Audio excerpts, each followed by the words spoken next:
Hello guys, welcome back to Dark Angels Intuition. Welcome back to my channel.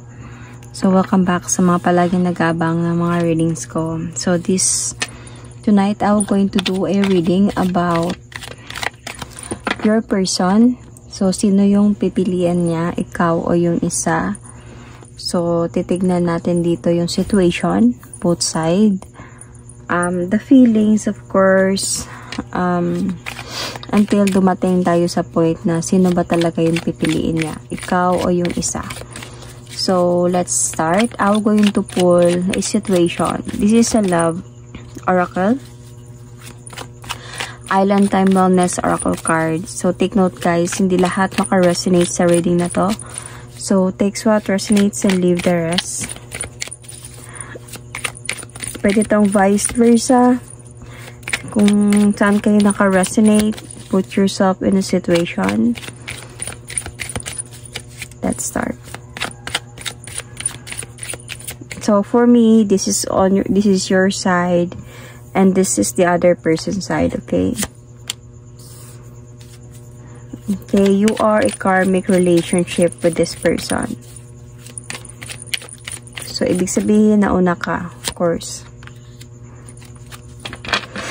Girl talk. So, in your part, karmic relationship, fleeting, triggers, turmoil, resentment, lessons, letting go, and loving you. So, with the other person is girl talk, time with friends, moving on, happy single, living in a moment, and having fun. So, tingnan natin sa tarot card kung ano yung situation ninyo.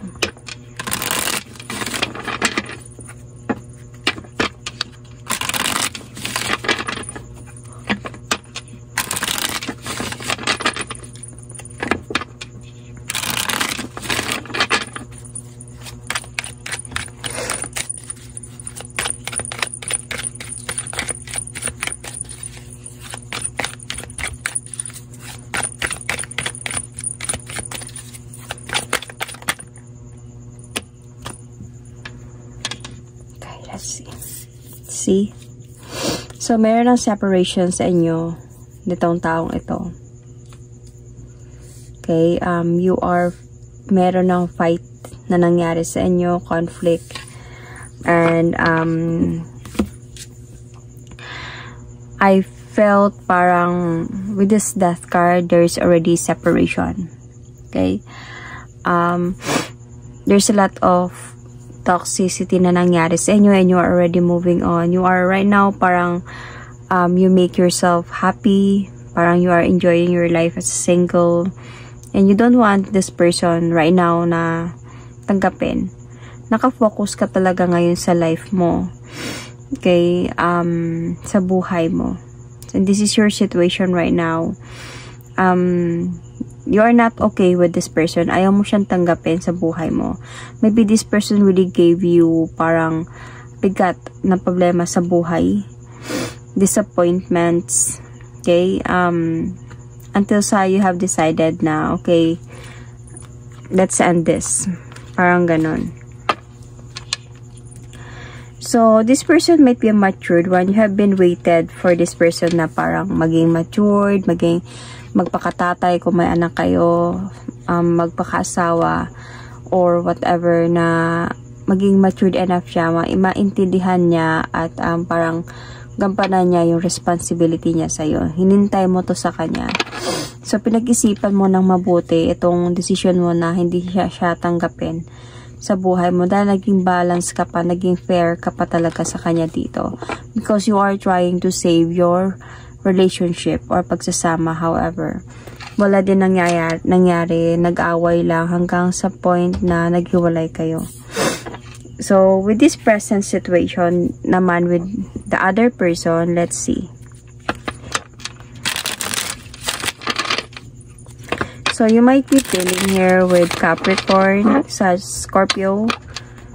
You might be an Aries, Sagittarius, Leo. So, you or your person might be Sun, Moon, Rising, Venus. Libra, Gemini, Aquarius.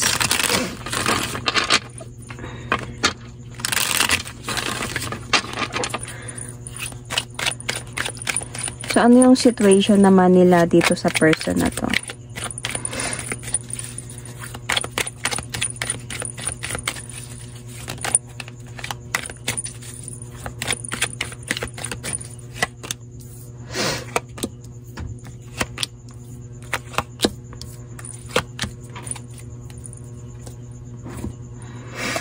Okay, so they are not even okay also.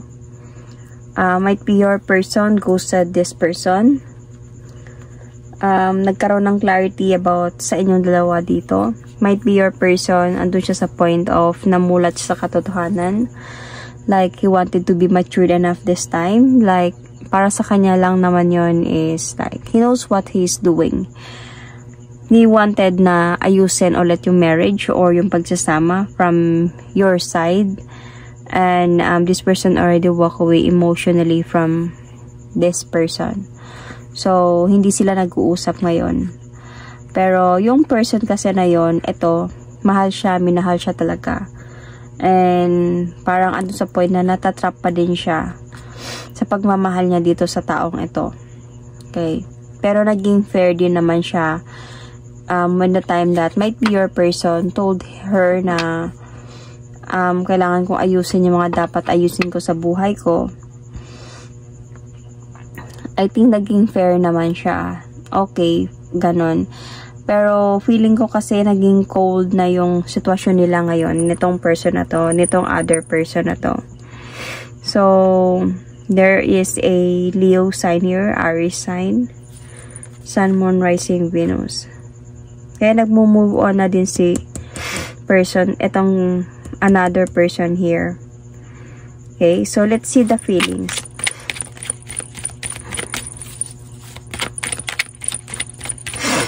Feelings ni person para sa'yo.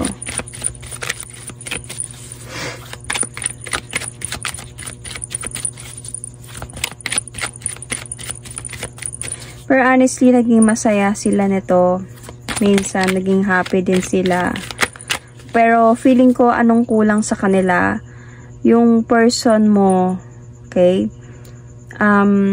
Yung maging proud siya sa kanya in public. Yun yung kulang dito and yun yung hinahanap na other person. The happiness, the fulfillment is here. Until sa point, they are trying eh. It's either your person or this other person is trying na maglakas ng loob na pagandahin pa yung relasyon. Okay?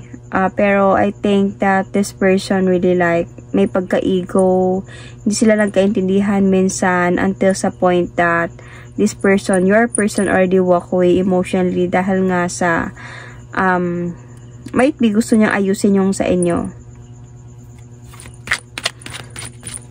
So, ano yung feeling ni person mo para sa'yo?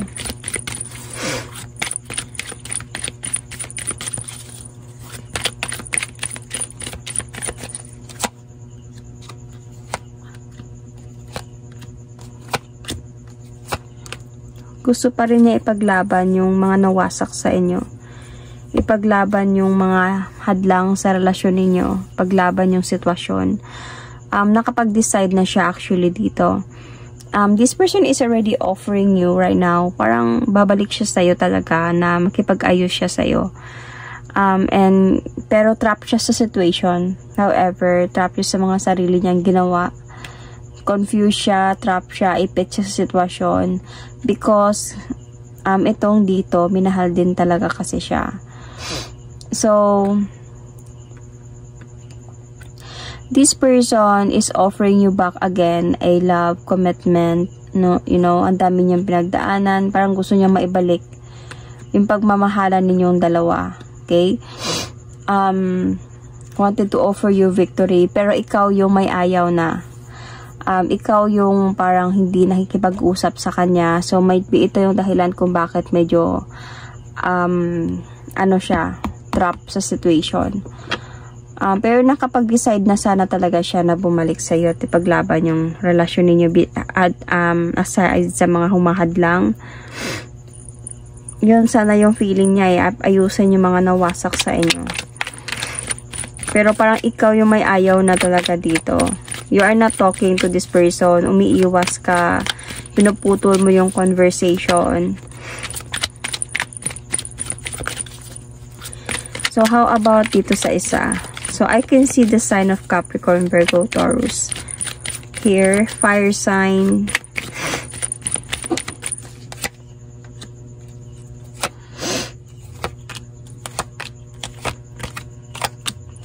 Okay. So, yung feeling niya dito sa other person,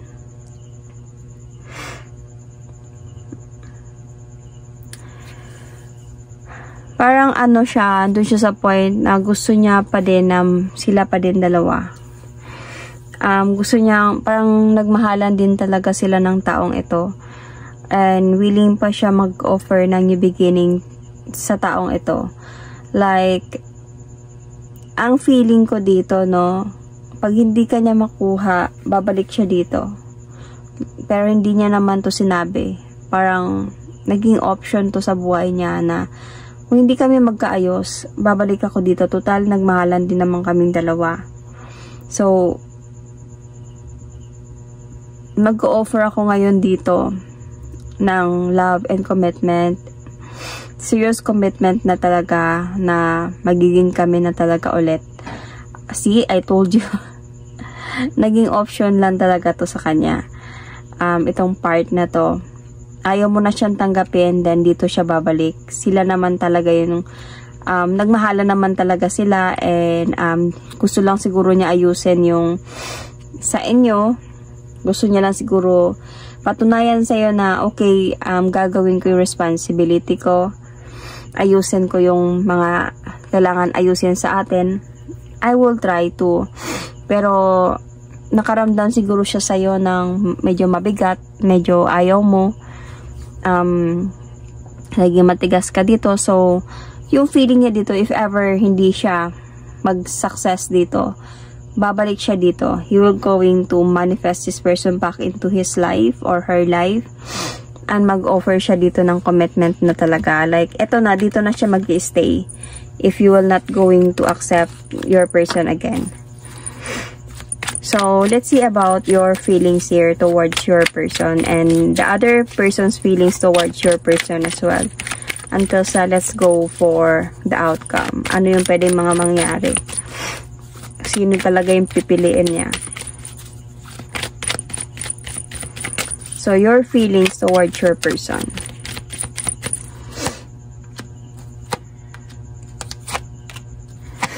You are the one who felt like I'm just an option.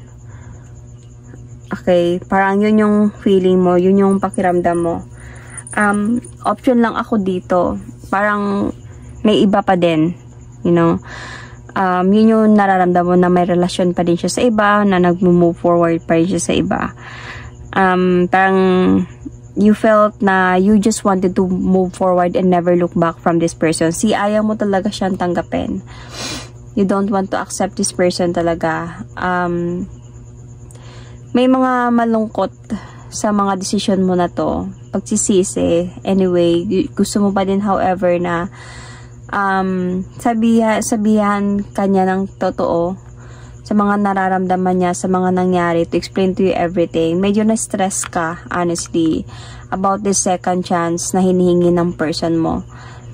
Because however, kung nagkaroon kayo ng family, nagkaroon kayo ng pagsasama talaga, however, you still want this. Gusto mo pa din to. Gusto mo pa din ng victory. Okay? But you are not talking to this person because you are na soul searching. You might be a Virgo.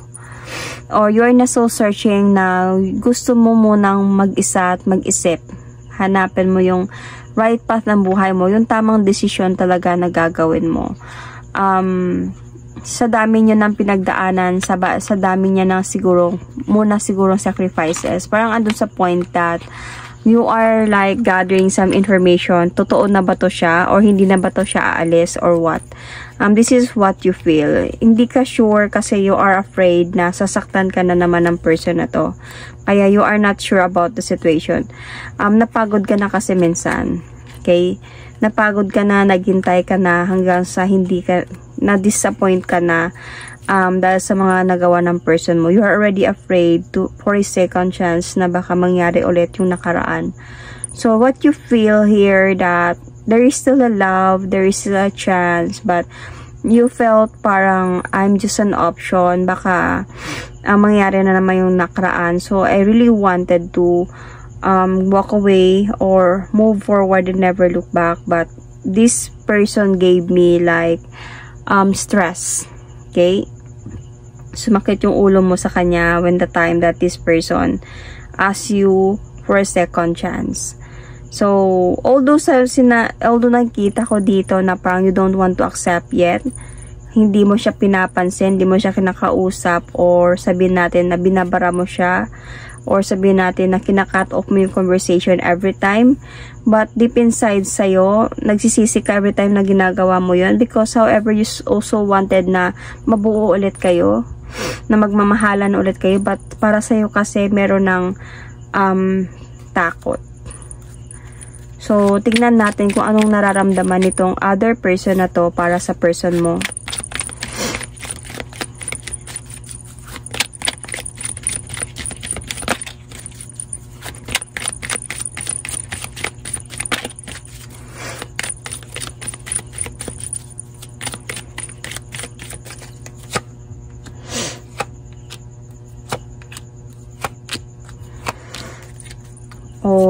Okay, so you might be married with this person.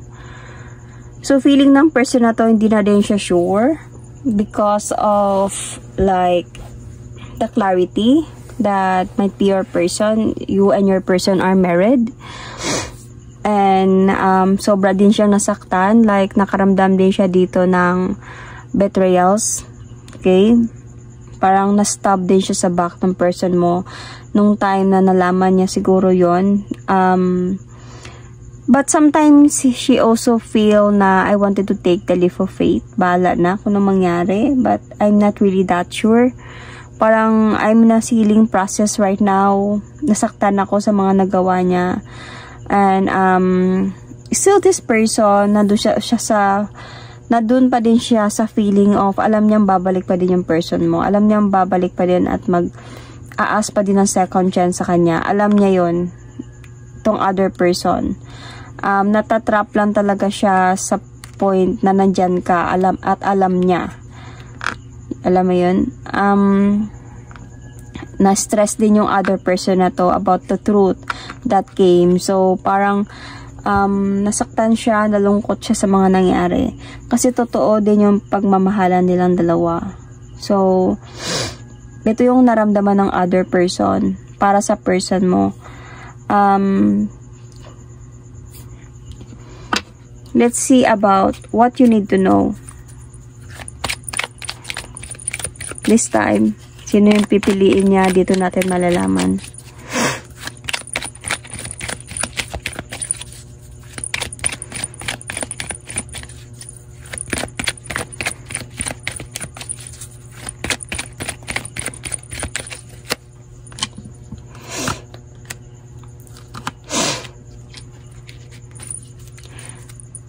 Babalik siya sa'yo. Hindi pa din talaga siya let go from you. Parang ando siya sa point that may responsibility siguro siya sa'yo and he wanted your family will be happy. He wanted to be happy. Hindi pa naman siya let go and babalik talaga siya sa'yo. Although you don't want to accept this person anymore, this will going to give him like stressful situation, mako-confuse, may mga confusion dito, yet andun sa point na this person was going to offer you a new beginning, a second chance towards victory. So, nakikita ko dito ikaw, iwas na iwas ka dito sa taong ito. Talaga.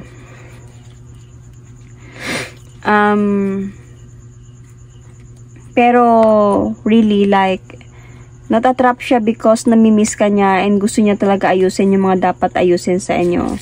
Gusto niya maging maayos kayong dalawa. Honestly, ang gusto niya talagang piliin dito ikaw. Ikaw yung gusto niya maayos sa inyong dalawa talaga. Pero nakadepende yan sa'yo kung tatanggapin mo siya or not anymore. Kasi I felt on your side the fear and I felt na parang you don't want to accept talaga.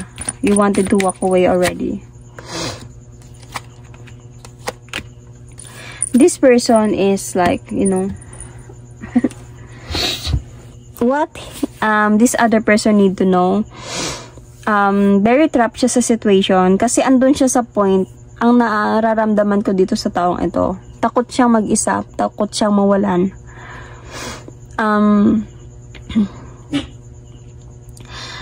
This person habang siguro asking you for a second chance, ini-spy niya din tong isa. Ano na nangyayari sa kanya?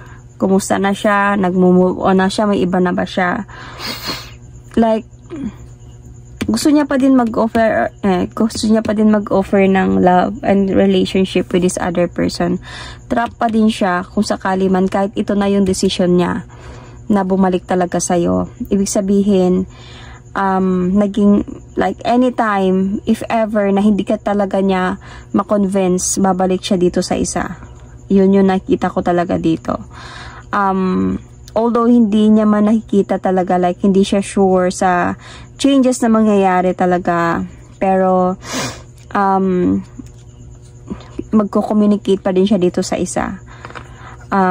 Pwedeng babalikan niya to para mag-offer ng pag-aayos ulit, bumalik sila sa dati, and if mapagod siya maghintay sa'yo kasi naghihintay siya kung ano yung magiging sagot mo eh. Tatanggapin mo ba ako ulit or not anymore?